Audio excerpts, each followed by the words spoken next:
আসসালামু আলাইকুম রহমতুল্লাহি অবরকাতুহ। প্রিয় বোনেরা, একটু থামুন। এই ভিডিওটি স্কিপ করবেন না, কারণ আপনি হয়তো এমন একজন নারী যার কষ্ট কেউ বোঝেনি, যার চোখের পানি কেউ দেখেনি, যার নীরব কান্নার শব্দ শুধু আল্লাহই শুনেছেন। আপনি হয়তো ভাবছেন, আমি কি আল্লাহর কাছে অপ্রিয়? আমার জীবনেই কেন এত কষ্ট? কেন এত ধৈর্য আমারই ধরতে হচ্ছে? আল্লাহ পাক রব্বুল আলামিন আমার কষ্টগুলো দেখেন না? তিনি কি আমার যন্ত্রণাগুলো বোঝেন না? আল্লাহ কেন আমার এই চোখের পানির দিকে তাকান না? আজ আমি আপনাকে একটি সত্য বলতে এসেছি। আল্লাহ যে নারীকে ভালোবাসেন, তাকেই কিছু বিশেষ কষ্ট দেন। এই কষ্টগুলো শাস্তি নয়, এগুলো ভালোবাসার আলামত। রাসূল সাল্লাল্লাহু আলাইহি সাল্লাম বলেছেন, যাকে আল্লাহ ভালোবাসেন তাকে তিনি পরীক্ষায় ফেলেন। আজ আমরা জানব সেই ৪টি কষ্ট, যেগুলো একজন নারীকে ভেঙে দেয় না, বরং তাকে জান্নাতের জন্য প্রস্তুত করে। কষ্ট ১, গভীর একাকিত্ব। প্রিয় বোন, একাকিত্ব মানেই শুধু একা থাকা নয়। একাকিত্ব মানে মানুষের ভিড়েও নিজেকে অচেনা মনে হওয়া।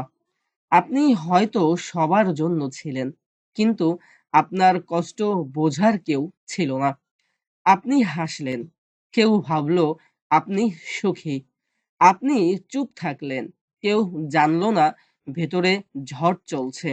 আল্লাহ বলেন, আমি তার ঘাড়ের শিরার চেয়েও তার নিকটবর্তী। মানুষ যখন দূরে সরে যায়, আল্লাহ তখন বলেন, এখন তুমি আমার আরো কাছে আসো। একাকিত্ব সেই নারীর ভাগ্যে আসে, যাকে আল্লাহ নিজের সাথে কথা বলার সুযোগ দিতে চান। রাতের নীরবতা, সেজদার কান্না, চুপচাপ তাকিয়ে থাকা আকাশে, এই সবই আল্লাহর সাথে আপনার ব্যক্তিগত সম্পর্ক। কষ্ট ২, না বলা কষ্ট ও চাপা কান্না। অনেক নারী আছেন যারা শক্ত হয়ে বাঁচেন, কিন্তু ভেতরে ভেঙে পড়েন। স্বামীর কাছে অভিযোগ করলে পরিস্থিতি খারাপ হবে। সন্তানের সামনে দুর্বল হলে তারা ভেঙে পড়বে।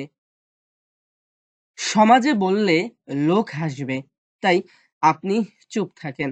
রাসূল সাল্লাল্লাহু আলাইহি সাল্লাম বলেছেন, মুমিনের প্রতিটি দুঃখ ও কষ্ট তার গুনাহ মাফের কারণ।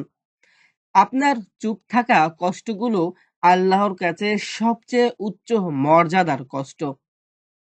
কারণ আপনি কষ্ট নিয়ে কারো কাছে নয়, শুধু আল্লাহর কাছেই মাথা নত করেন। এমন নারীই জানেন সেজদায় কাদার স্বাদ কি। কষ্ট ৩, দোয়ার দেরি ও অপেক্ষার যন্ত্রণা। প্রিয় বোন, আপনি কত দোয়া করছেন, হয়তো বিয়ের জন্য, সন্তানের জন্য, শান্তির জন্য, সম্মানের জন্য, কিন্তু মনে হয় সবাই পেল, আমি পেলাম না। আল্লাহ বলেন, তোমরা এমন কিছু চাও যা তোমাদের জন্য ক্ষতিকর, আর আল্লাহ জানেন। আল্লাহ দেরি করেন কারণ তিনি আপনাকে কম দিতে চান না। যে নারী অপেক্ষা করতে পারে, সে নারী আল্লাহর কাছে বিশেষ। হয়তো আপনি যা চাইছেন তার চেয়েও উত্তম কিছু জান্নাতে আপনার জন্য লেখা হচ্ছে। কষ্ট ৪, মানুষের অবমূল্যায়ন ও অপমান। অনেক নারী বলেন, আমি এত কিছু করেও মূল্য পাই না। প্রিয় বোন, আপনার সম্মান মানুষের হাতে নয়। আল্লাহ বলেন, সম্মান তো আল্লাহর হাতে। আপনি হয়তো অবহেলিত, কিন্তু আল্লাহর খাতায় আপনি অমূল্য। যে নারী মানুষকে সন্তুষ্ট করতে নয়, আল্লাহকে সন্তুষ্ট করতে শেখে, সে কখনোই হেরে যায় না। প্রিয় বোন, যদি এই ৪টি কষ্ট আপনার জীবনের অংশ হয়, তাহলে ভয় পাবেন না। আপনি আল্লাহর ভালোবাসার পরীক্ষায় আছেন। এই কষ্টগুলোই একদিন আপনার মুখের হাসি এনে দেবে। এই দুনিয়ায় হোক বা আখিরাতে। হে আল্লাহ, আমাদের বোনদের কষ্টগুলো নূরে পরিণত করুন। তাদের ধৈর্যকে জান্নাতের সিঁড়ি বানিয়ে দিন। প্রিয় বোন, এই কষ্টগুলো শুধু আপনাদের জন্যই নয়, এই কষ্টগুলো প্রতিটা মানুষেরই জন্য। আল্লাহ পাক রব্বুল আলামিন যাকে সবচাইতে বেশি ভালোবাসেন, এই ৪টি কষ্ট তাকে সবচাইতে বেশি দেন। আল্লাহ পাক রব্বুল আলামিন চান তার বান্দা যেন এই কষ্টের মধ্যে দিয়েই নিজেকে প্রস্তুত করতে পারে পরবর্তী সুখের জন্য। আপনাদেরকে অনুরোধ করে বলবো, যদি আজকের এই ভিডিওটি ভালো লেগে থাকে তাহলে অবশ্যই লাইক করবেন, আপনার মূল্যবান মতামত কমেন্ট করবেন এবং ভিডিওটি সবার সাথেই শেয়ার করবেন। কেননা আপনার একটি শেয়ার হয়তো কোনো ভাই বা বোনের জন্য রহমতের দরজা খুলে যেতে পারে ইনশাআল্লাহ।